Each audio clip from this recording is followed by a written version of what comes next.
আজ বাহিরে অনেক বৃষ্টি পড়তেছিল, আর এই বৃষ্টির সময় কি খিচুড়ি না হলে হয়?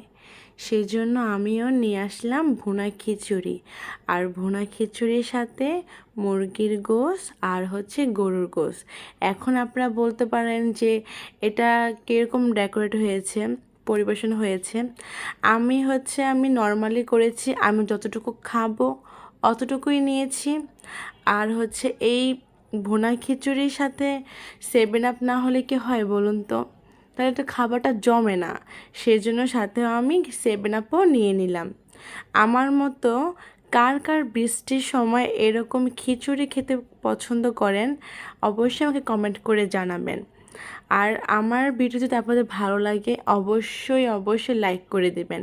আর আপনাদেরকে এখনই দেখাচ্ছে বাইরে কী পরিমাণ বৃষ্টি।